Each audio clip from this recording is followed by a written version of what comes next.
And Nebuchadnezzar was out of rule for exactly 2,520 days.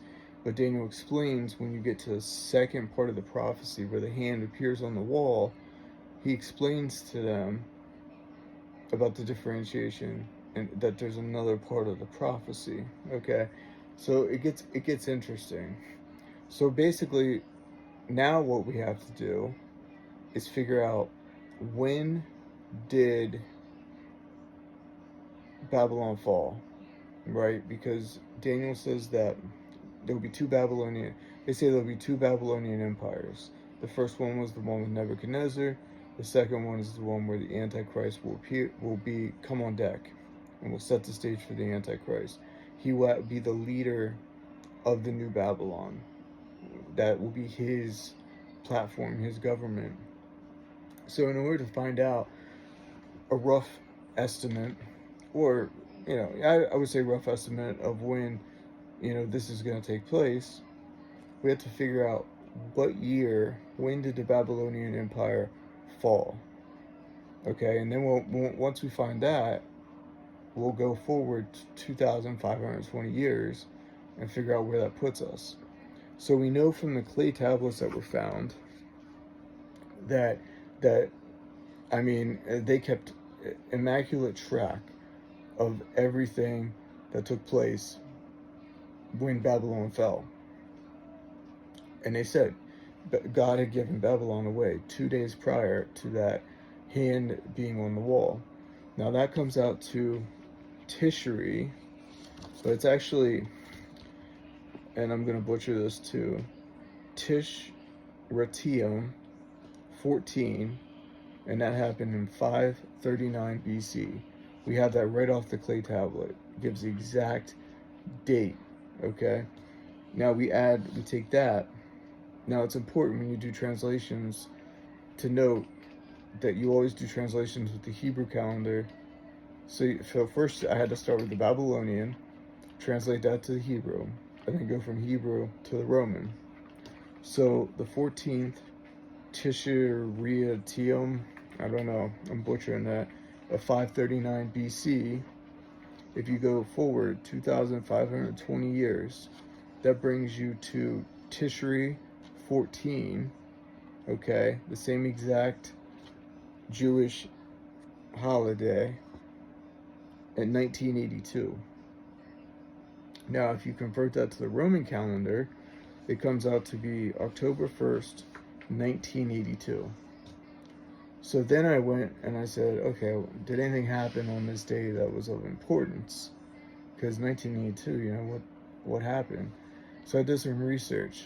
Interestingly enough, in Germany, and on that day, on Tishri 14, on October 1st, 1982, a guy by the name of Helmut Kohl, okay, became the Chancellor of West Germany. Now, interestingly enough, he replaced a guy by the name of Helmut Schmidt. It was the only time in Germany's history where another person took over, a chancellor took over without an election, without being elected by the people. And how they did this was kind of bizarre, but they entered in a motion to basically oust the Helmut Schmidt guy and bring in this other guy, the Helmut Kohl guy. And for what reason? It was really bizarre. But that happened on that exact day. So now I'm like, okay, well, let's look into the Helmut Kohl guy, right? Did he have any contributions? Did he do anything? In fact, yeah, he did. He did. 8 years later, to the exact day, it would be, and this is where it gets interesting, Tishri 14, it's on October 3rd of 1990. So on that year, it falls on October 3rd. He reunited Germany.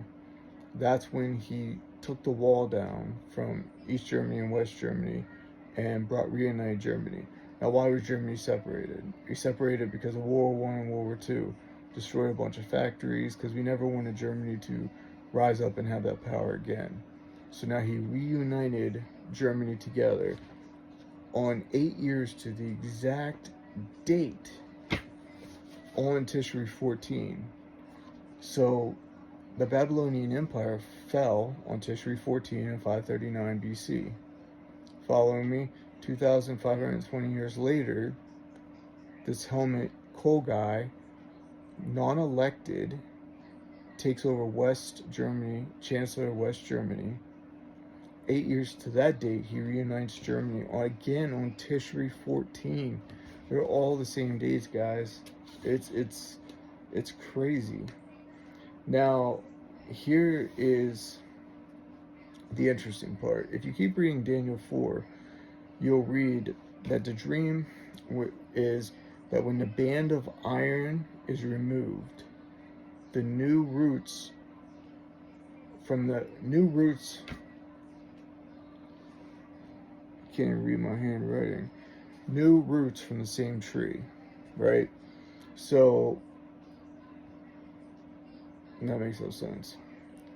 Okay, a new tree will form from the old roots of the old tree. Is what I essentially meant to write. So what they're saying is the new Babylonian Empire will form. So even though you banded off that tree and you may have stumped its growth, once that band's removed, there will be a new tree that forms using the same roots. So the new Babylonian Empire will take the roots of the old Babylonian Empire, which essentially was, precursor to Rome. So now, when the Antichrist gets the new Babylon, it's going to be just like the old Babylon, but in current times, okay? Which is interesting. So now you got this Helmut Kohl guy who united the East and West Europe. What else did he do, you might ask? This is interesting. Here's where it gets really good. One of two men, and he was the main guy, who formed the treaty which founded the European Union. Okay?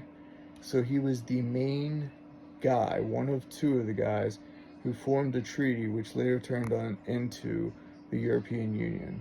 So he basically was uniting all of Europe. That's what he was working on. He also was responsible for the euro.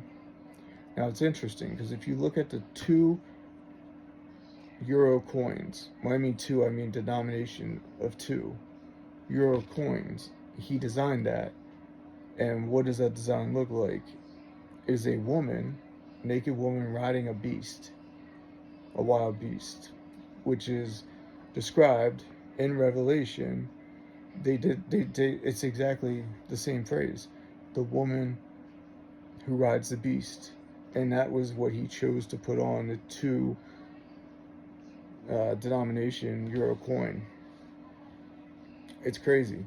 Like you just can't you can't make this up. So if you think that it can't get even crazier, you would be wrong. Because here's where it gets difficult. So remember the writing on the wall. Mene, mene, tekel, upharsin. Okay? Which actually translates, the last word translates to parson. Okay? It has a double meaning, as I said. It's interesting because in the first thing Daniel said, it means that Babylon's been given away. Now, if you have your Bible, which has cliff notes, like the King James Version or whatever, you'll look at the cliff notes on the side, and it will give you the translation for mene, mene, tekel, and parson. We'll use the word parson. So here's what it is. A mene is 50 shekels, okay? A tekel is a shekel. I know, it took me a while for this one. A parson is half of a mina, which is 25 shekels, okay? So mina is 50 shekels. A tekel means a shekel, and a parson means half of a mina. So half of 50 shekels, which is 25 shekels. So now you plug that into the formula, and you get 50, because you got mene, plus 50, okay, because you got mene again, plus tekel, which is 1 shekel, plus parson, which is half of a mina, which is 25 shekels. So 50 plus 50 plus 1 plus 25, which turns into 126 shekels. Now, shekels was not the lowest denomination at that time. The lowest denomination at that time was called a gerah, Gerahs.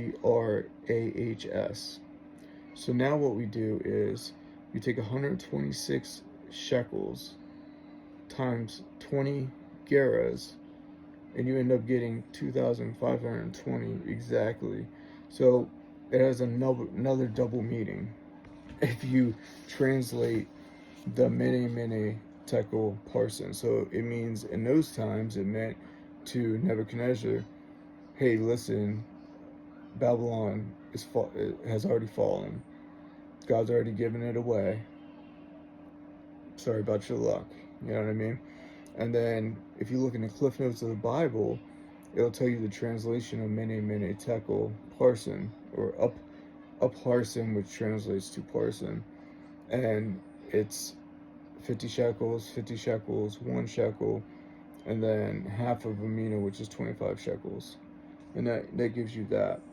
And the reason that we did times 20 gerahs is, now we're getting really complicated, and I don't want to lose anybody here, but, well, you have to just look at the Cliff Notes. I'm going to add some slides to this, and it may make a little bit more sense to you why we did that, but it's very fascinating. So, in essence, what it means is, everywhere you go, I mean, God puts us 2,520, but for what does it mean? It means that the new Babylon will start forming. Okay, Babylon will not have a leader for 2,520 years, which means that from 539 BC until 1982, Babylon will not have a leader. And it didn't. Europe was not united. But starting in 1982, that new tree starts to grow from the old roots. So we got to look at what was the Babylonian Empire. It was very similar to the Roman Empire. It was pretty much all of Europe.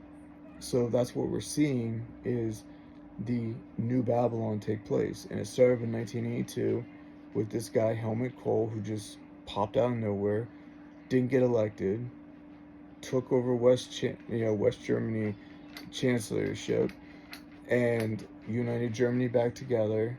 And he made Germany really one of the leaders, if not the primary leader, in Europe. And he was successful in making a denomination for all of Europe.